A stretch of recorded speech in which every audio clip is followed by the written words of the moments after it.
Yo. Welcome back to the letter. We're gonna go back to this buzzing phone. Let's hit the high road. The first few notes, while muffled, are enough to wake me up. In the end, it became one of those nights when sleep passes like a blink and is plagued with the vague, fuzzy thoughts. I live to hand rub away the drowsiness from my eyes, although it does little to relieve the gritty, burning sensation from my eyelids. Outside, the sun has yet to peek over the horizon, but night has already given way to the cool morning light, washing everything in subtle gray hues. At this... Answer the phone! At this hour, the entire city remains unstirring. Ordinarily, waking up before my own alarm means abusing my snooze button twice or thrice just to catch those precious few extra minutes of sleep. But the persistent ringing makes it impossible now. This better be good. Groggily, I scramble for the bag sitting at the floor of the bed. Frey. The ringing still has stopped, even as I fish the phone out, and Ashton's name flashes brightly on the screen when I turn it on. Must be pretty urgent if he hasn't dropped the call yet. Took you long enough, Z-Man. Don't call me that. Ashton, it's 6 in the morning. Sun hasn't even risen. Hell, my brain ain't even awake yet. Stop calling me Z-Man.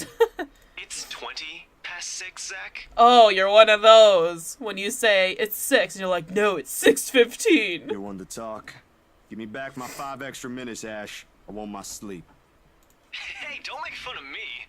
I can be a more person too if I want to. Uh-huh. My cat is now deciding to play with something behind me. This is great.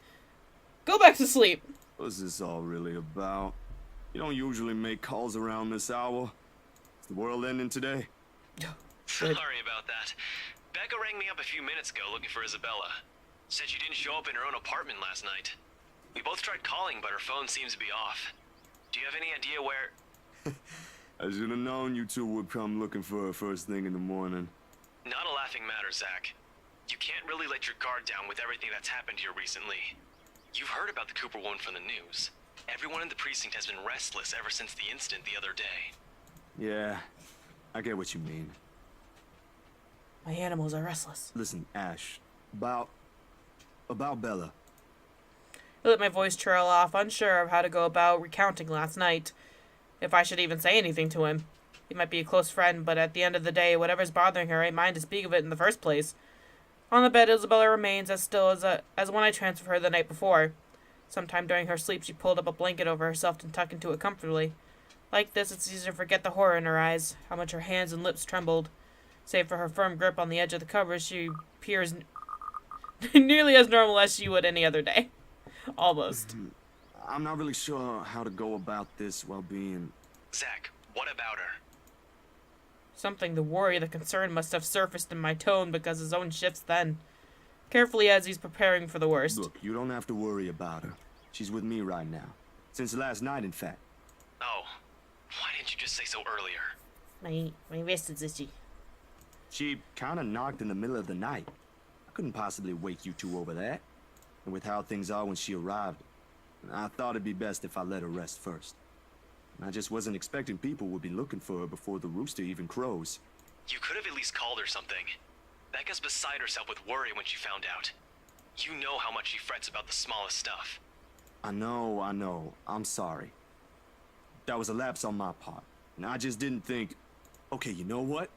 Rebecca's worries ain't completely baseless. Isabella hasn't been her usual self since the movie. Maybe even before that. I don't know if I should be opening my mouth about this, but... Bella didn't outright say I shouldn't, so... So something's wrong then? I'm not quite sure, to be completely honest.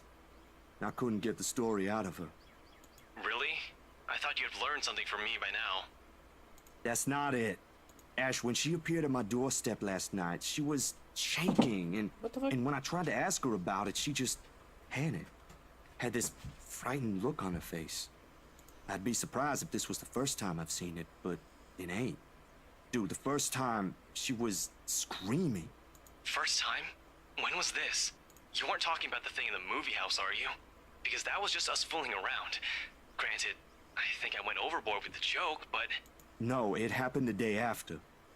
When she invited us to lunch, you weren't there.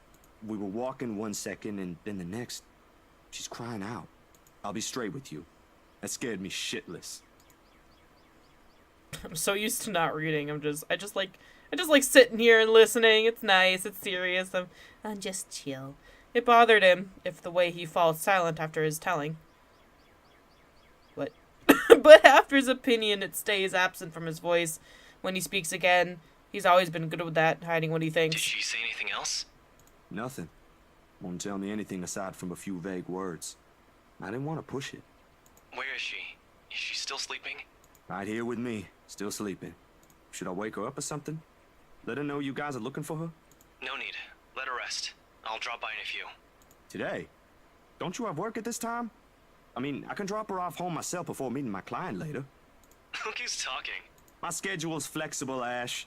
Last time I checked, you're the one who didn't have that luxury. How on earth do you think I'm able to tag along when you need me? It's not completely out of the way.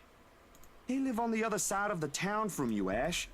Your definition of out of the way is a little screwed up, you know. Whew. It's fine. I have some things I need to do anyway. I'll call you back. I've got to let Becca know that Scared Cat's fine. Bye. Bastard.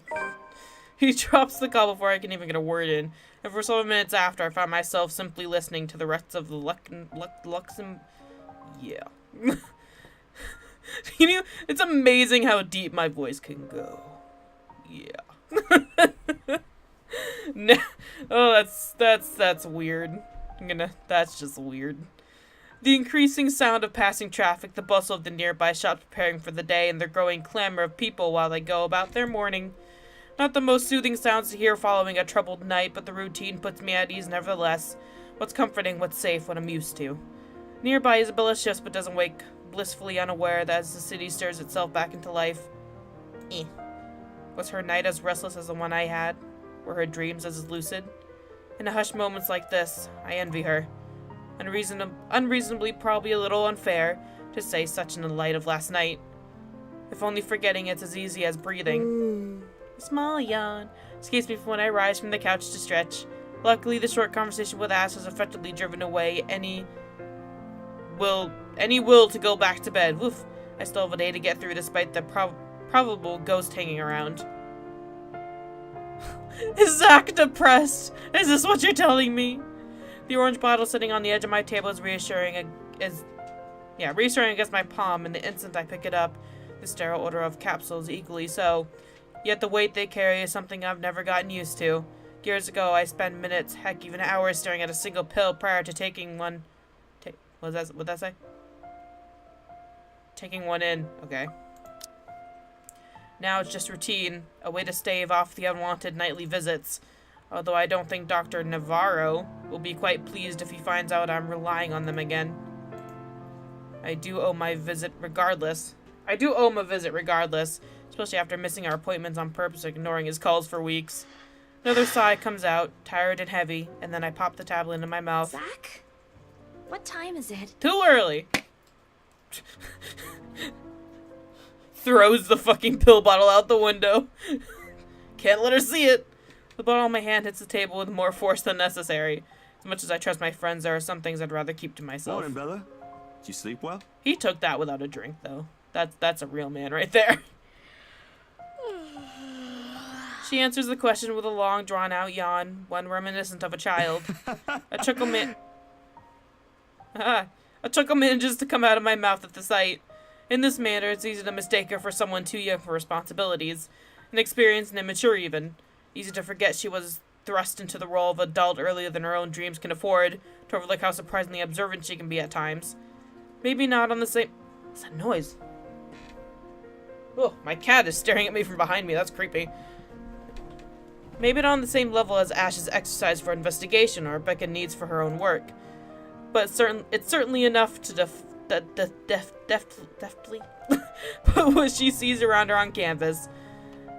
And if the way her eyes flicker to the table and my hand says something, is that I won't be able to avoid the question this time. Only a little. I don't remember how I ended up on the bed, though. Ma doing?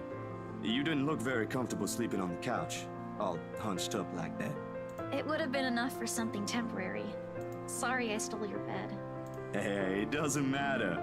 Besides, what kind of gentleman would I be if I leave a lady sleeping in such uncomfortable conditions? Not in this house. My nana would give me a tough scolding if I ever did that. I'm telling you. Thanks a lot, Zach.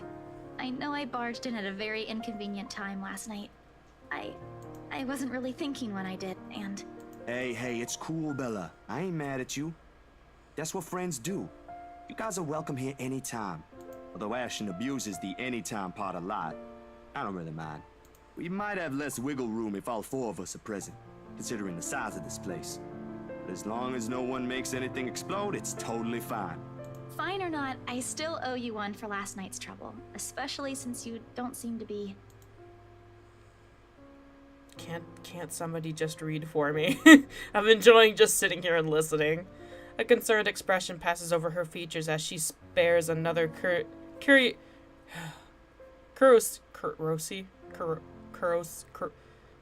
where's the S? I don't know where to put it. Cursory glances over the table, back to the bottle, holding every small piece of what keeps the bad memories at bay. The blood blooming over Pa's heart, the horrified look on Ma's face as she watches him fall lifeless to the ground, and every ounce of spite seeping from the stranger's smile. What the fuck?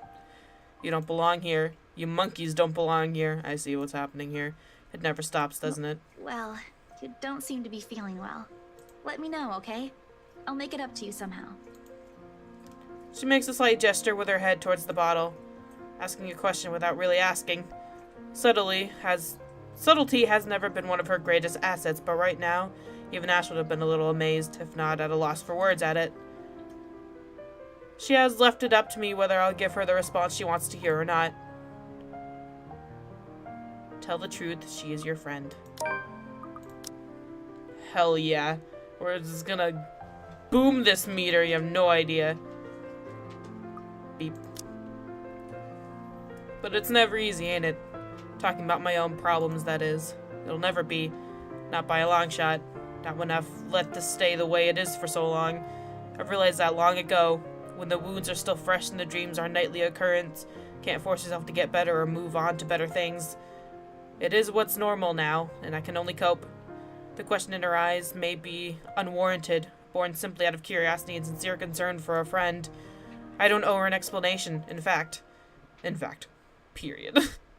But all the people I keep close in my life, she's probably one of the very few perhaps I can trust with this. Maybe she won't understand entirely, but I can hope she will. No, never to a full extent. That alone isn't expecting too much of her and giving too much of what I can. However, for all of her shortcomings, I know she'll hear me out. And that is all I can ask of her. My bad. I was kind of hoping you wouldn't have seen me with these. The pills rattle lightly against the container when I gently set it back to its usual place. Always a small area closest to my laptop near the light hand. Within reach whenever a quiet reminder of what I shouldn't miss every day. What? Oh, is it bad? I was just thinking that maybe it's a cold like Becca's. Do you need me to get anything from the store? Soup or something? There's one nearby, right? I can run real quick and...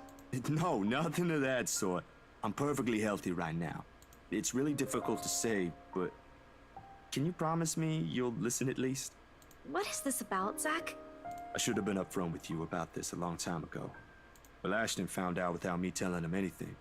But you already know how that guy is. Can't hide anything from him. If it's something you're having trouble saying, you don't have to force yourself to tell me. I'll forget I ever saw anything and won't ask questions. Promise. No, I need to get this off my chest eventually. Besides, we're already here. Might as well finish what I started, yeah? If you say so. I went into that zone of listening again. She takes a seat on the couch, her posture easy and open, and her smile honest. As if this is just a simple talk between two friends on a regular day. It is far from one. But her unreserved air is enough to stamp down the twinge of unease that threatens to come up. Let's hear it then. Feels like yesterday. And she does. True to her words, she listens while the story spills out my mouth, my mom, pa, and the little diner across the pond, and what it left me in that day. I can't recall most of it now.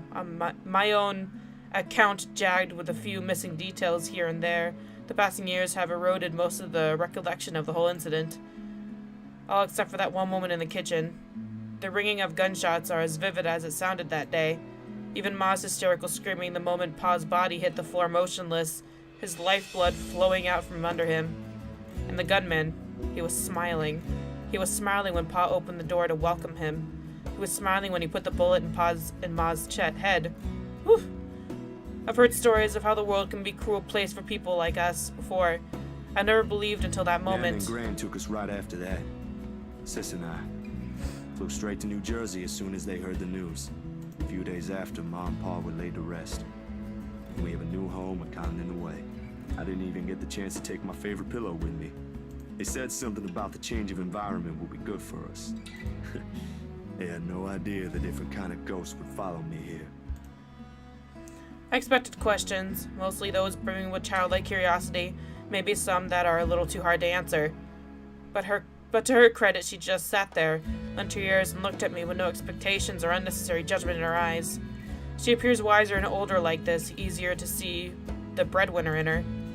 Her younger siblings are lucky to have her.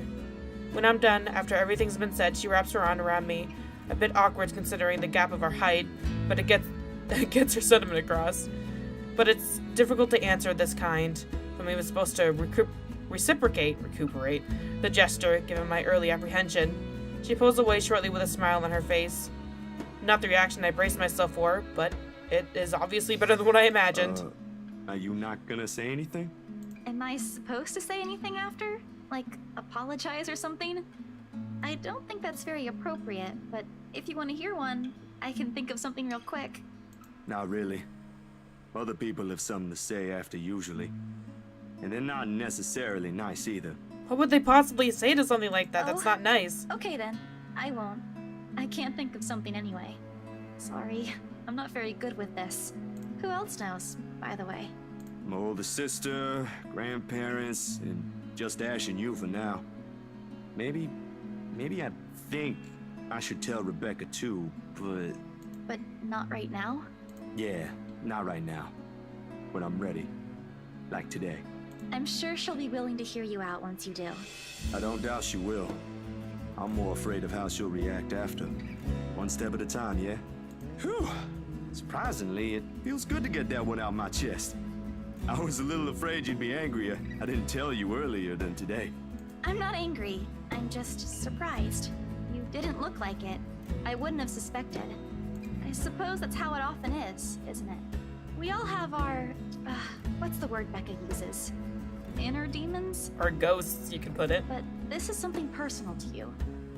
I understand why you'd rather have a few people know. That too. Well, these past few weeks haven't been easy for you. I didn't want to add that. Not after last night. Something passes in her face, brief, fleeting, and disappears right before I can recognize what it is. You okay? Yep, no worries. I'll be fine. Look, about last night, never mind. This isn't a good time. But don't lose sleep over this, alright? What's important is you got what you want to say out. And if you need me, I'll be here. I'm just relaxed. Can you blame me? I should be relieved. Her words are more than reassuring to my ears. There should be a comfort in hearing those alone, and knowing I have another person to rely on if things go bad. But somehow I find myself worrying more for her instead. I'll make another attempt to get the story out of her if I can. But this is a dance. I know all too well, and with her I doubt forcing her to say something will yield any results. As much as I want to imitate Ash, there is only so much I can ask. It won't result in something... Okay, what? There's only so much I can ask that won't result in something a little over... disastrous. At best, she'll stop talking to me until a week passes. At worst, I'd rather not risk it. I've never seen her angry. Outright annoyed, maybe, and often directed at Ash, but never furious. What do they say again about happy people when they're angered? Besides, it'd be unfair to her after our little chat. So, food then? Whew! How do they get those sound effects, I wonder? She seems relieved at the brisk change of subject.